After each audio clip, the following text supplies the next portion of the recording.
आखिर एक भेड़ बकरी चराने वाले भूखे गरीब नौजवान को अचानक ऐसी कौन सी शक्ति मिल गई कि उसने ईरान, इराक और भारत समेत पूरी दुनिया को जीत लिया। ये कहानी है पूर्ण परमात्मा कबीर साहिब जी के उस चमत्कार की जिसने एक रोटी के बदले 7 पीढ़ियों का राज लिख दिया।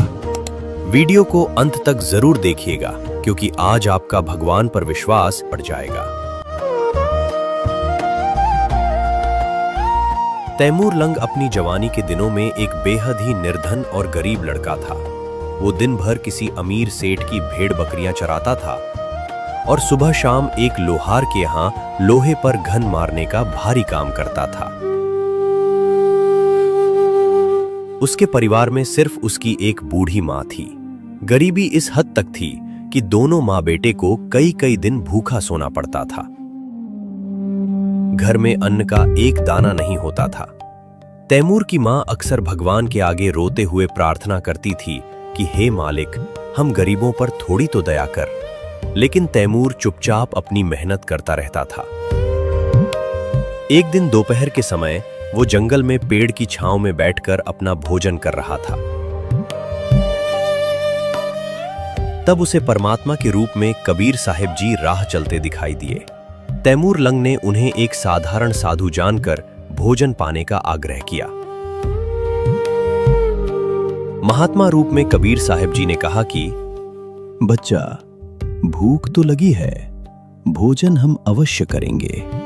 तैमूर लंग ने कहा, महात्मा जी, अभी तो भोजन कर लिया है। थोड़ी देर पहले आ जाते तो आपको भी भोजन मिल जाता, परंतु कोई बात नहीं, मेरा घर यहाँ से बस थोड़े ही दूर पर है। मैं घर जाकर अपनी माँ से भोजन बनवा कर लाता हूँ। तब तक आप मेरी बकरियों का ध्यान रखना, कहीं खो गईं तो मालिक मुझे दंड देगा। कबीर साहिब जी ने मुस्कुराकर कहा, ठीक है बच्चे, मैं तेरी बकरियों का ध्यान रखूंगा।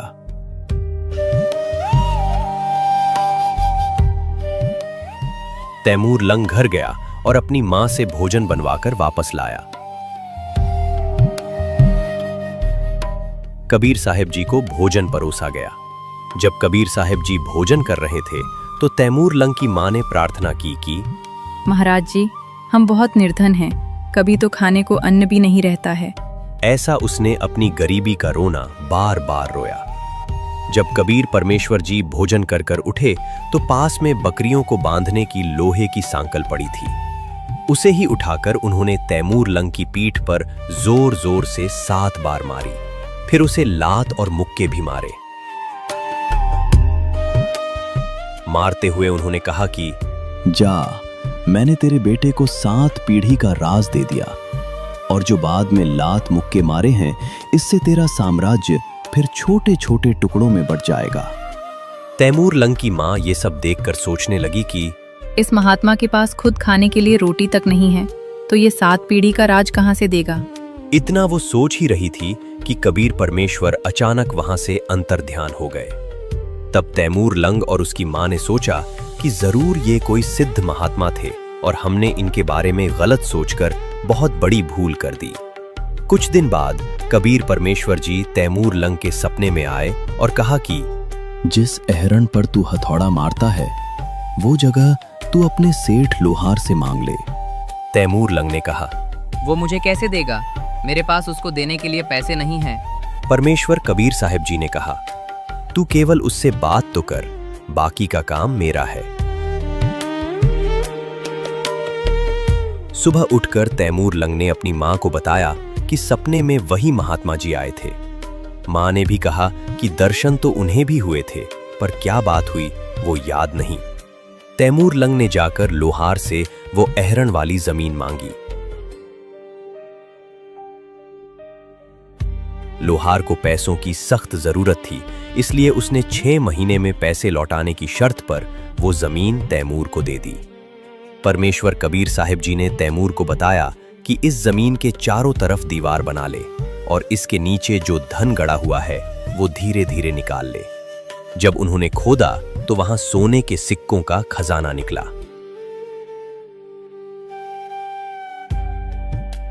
उसी सोने से तैमूर लंग ने पहले कर्जा चुकाया, फिर घोड़े खरीदे और व्यापार करने लगा।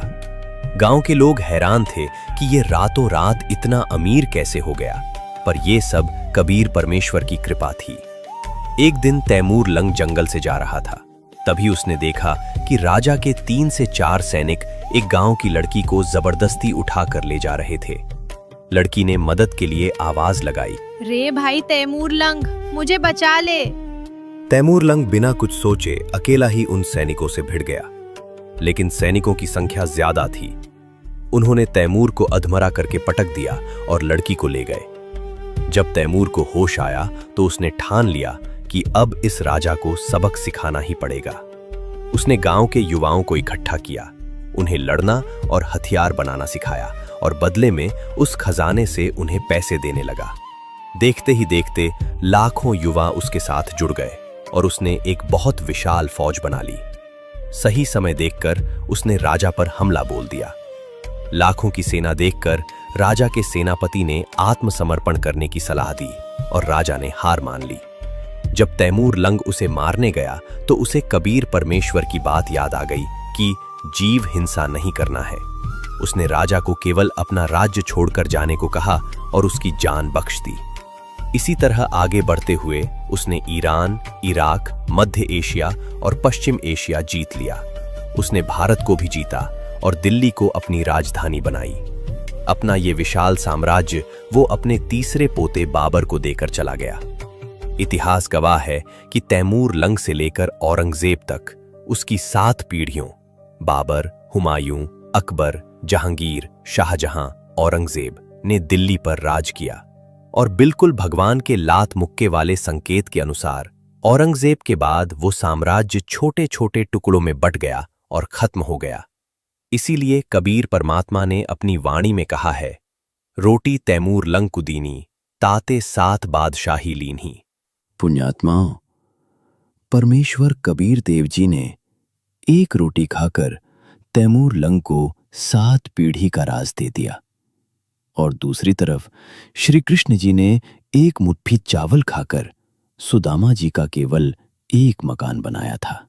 अर्थात जब हमें यह ज्ञान हो जाता है कि अविनाशी परमेश्वर कबीर साहिब जी कितने दयालु और समर्थ हैं, जो मात्र एक रोटी के बदले एक निर्धन को 7 पीढ़ियों का राज दे सकते हैं, तो हमारी आस्था अन्य सभी जगह से हटकर केवल उसी एक पूर्ण परमात्मा में पक्की हो जाती है। एक शौभरी नामक ऋषि थे। वे बाल ब्रह्मचारी थे। उन्होंने शादी नहीं की थी। उन्होंने एक दरिया के जल में खड़े होकर 10 से 12 वर्ष तक घोर तपस्या की। कुछ दिन बाद उन्होंने नदी में एक मगरमच्छ को देखा। उस मगरमच्छ का पूरा परिवार था। मगरमच्छ के पोते पोतियां उसके आसपास प्यार से घूमते, उसकी छाती पर लेटते और कंधों पर बैठते थे। मगरमच्छ उनसे बड़ा प्रसन्न रहता था। शौभरी ऋषि, मैं भी शादी करूं, मेरे भी बच्चे हों, पोते पोतियां हों, और मैं भी उन पोते पोतियों के साथ ऐसे ही लाड़ लड़ाऊं। ये मोह मन में आते ही उन्होंने अपनी सालों की भक्ति वहीं छोड़ दी और जल से बाहर निकल आए। वे सीधे राजा मानधाता के पास गए।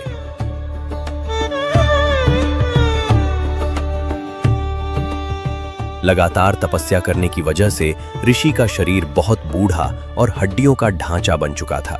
राजाओं को पता था कि ये साधु बड़े तोप का गोला होते हैं, जो मुंह से निकाल देंगे वो वचन पूरा होगा। हे राजन, आप मुझे अपनी एक कन्या दे दो, अपनी एक बेटी की शादी मुझसे कर दो। अब राजा मानधाता की 50 लड़कियां थीं। राजा बड़ी असमंजस में फंस गया। अगर मैं मना करूंगा तो ये मुझे श्राप दे देगा, पर अगर हाँ कर दूं तो मेरी बेटी की जिंदगी इस बूढ़े और बदसूरत साधु के साथ खराब हो जाएगी। ऐसा मूर्ख मैं नहीं बनूंगा। हे ऋषि जी, हमारा एक नियम और विधान है कि मैं अपनी तरफ से किसी लड़की को आपके साथ शादी करने के लिए विवश नहीं कर सकता। यदि कोई लड़की स्वयं आपको पसंद कर ले तो मुझे कोई ऐतराज नहीं है। मुझे मंजूर है। अगर आपकी कन्या मुझे पसंद करेगी तो मैं उससे शादी कर लूंगा। राजा बड़ा प्रसन्न हुआ कि चलो टंटा कटा, इस बूढ़े को कोई राजकुमारी पसंद नहीं करेगी और बला टल जाएगी। राजा ने अपने महल के दरबान को बुलाया। ऋषि जी को लड़कियों के महल में ले जाओ। जो भी लड़की इन्हें पसंद करेगी उसके साथ इनकी शादी कर दी जाएगी। लेकिन महल में प्रवेश करने से पहले ऋषि ने अपनी सिद्धि और सारे जीवन की कमाई को बर्बाद करना शुरू किया। उन्होंने अपने तपोबल से अपना एक बहुत सुंदर और नौजवान लड़के का शरीर बना लिया। जैसे ही उन्होंने महल में प्रवेश किया और दरबान ने शर्त बताई, तो ऋषि का वह सुंदर रूप देखकर 50 की 50 लड़कियों ने उन्हें पसंद कर लिया। हम इन्हें पसंद करती हैं, हम इनसे शादी करने को तैयार हैं। अब राजा अपने ही वचन में फंस गया। मजबूरी में उसे अपनी 50 बेटियां ऋषि के साथ भेजनी पड़ी। राजा की आत्मा अंदर ही अंदर रो रही थी कि एक कंगाल साधु के साथ जंगल में मेरी बेटियां कैसे दुख उठाएंगी। लेकिन ऋषि ने वहां जाकर विश्वामित्र को आदेश दिया और अपनी सिद्धियों से 50 आलीशान महल बनवा दिए। हर महल में बहुत अच्छे खान पान और सुंदर फल वृक्ष लगा दिए। एक दिन राजा मानधाता के मन में आया कि जाकर देखूं मेरी बेटियां दुखी हैं या सुखी।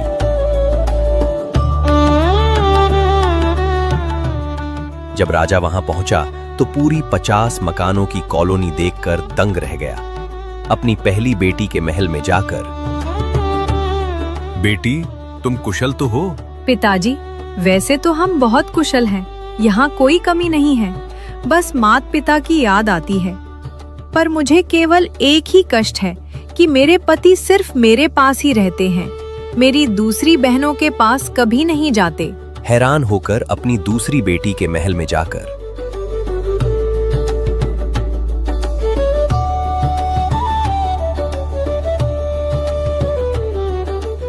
बेटी, तुम्हारा क्या हाल है? पिताजी, हम बहुत सुखी हैं, पर मुझे एक बात का दुख है कि मेरे पति सिर्फ मेरे ही पास रहते हैं, दूसरी बहनों के पास नहीं जाते। ऐसे 50 के 50 महलों में जाकर राजा ने देखा कि ऋषि ने अपनी सिद्धियों से 50 शरीर धारण कर लिए थे और 50 की 50 राजकुमारियों के पास एक ही समय में मौजूद थे। और जब राजा बाहर आया तो देखा कि ऋषि बाहर भी अलग से बैठे हैं। हे ऋषि, आपकी लीला अपरंपार है। राजा के लिए तो वो भगवान हो गए, पर अब ऋषि की पोल खुलती है। धीरे धीरे शौभरी ऋषि के लगभग 150 बच्चे हो गए। अभी कोई 11 साल का लड़का है, कोई 5 साल का। ये बड़े होंगे, फिर इनका ब्याह करूंगा, फिर इनके बच्चे होंगे और मैं उनका इंतजार करूंगा। इस तरह उन्होंने अपना पूरा जीवन मोह माया में खो दिया। उम्र के आखिरी पड़ाव में जब होश आया तो उन्हें भयंकर पछतावा हुआ। बुढ़ापे में रोते और पछताते हुए, हे भगवान, मेरी सारी कमाई बर्बाद हो गई। मैं उस मगरमच्छ की कुसंगत में आकर अपना सर्वनाश करा बैठा। अगर मैं उस मगरमच्छ को अपने पोते पोतियों में मस्त होते नहीं देखता तो मैं इस मोह में फंसने वाला नहीं था। आज मैंने अपना सर्वनाश कर लिया। जो 50 से 60 साल मैंने घोर साधना की थी, वो सब आज मैंने नष्ट कर दी। पुण्यात्माओं, इसीलिए कहते हैं कि कबीर परमेश्वर और पूर्ण सद्गुरु के बिना इस जीव का मोक्ष नहीं हो सकता। अधूरे गुरुओं की साधना से प्राप्त सिद्धियों को जीव इस संसार की क्षणिक मोह माया में ही बर्बाद कर देता है।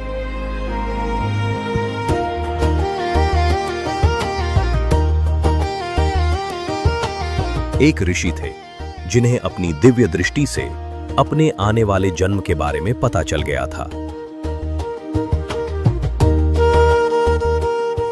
उन्होंने देखा कि अगले जन्म में उनका जन्म उसी नगर में एक सुअरी के गर्भ से होगा जिसके माथे पर एक मोटी गांठ है।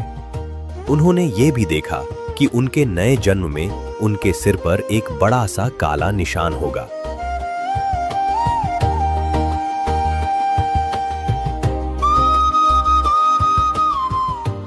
ऋषि ने अपने बच्चों को बुलाया और कहा, मेरी मृत्यु के बाद मैं उस सुअरी के घर जन्म लूंगा। तुम एक काम करना, उस सुअर के बच्चे को खरीद लेना और मुझे उस रूप में मार देना। ऐसा करने से मेरा मोक्ष हो जाएगा और मुझे उस सुअर की बुरी जिंदगी से छुटकारा मिल जाएगा। उनके बच्चों ने वादा किया कि वे बिल्कुल वैसा ही करेंगे।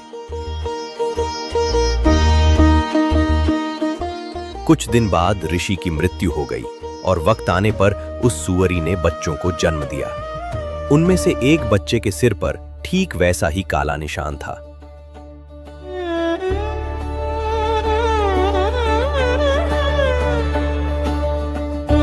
ऋषि के बच्चे उस व्यक्ति के पास गए और उस सूअर के बच्चे को खरीद लिया।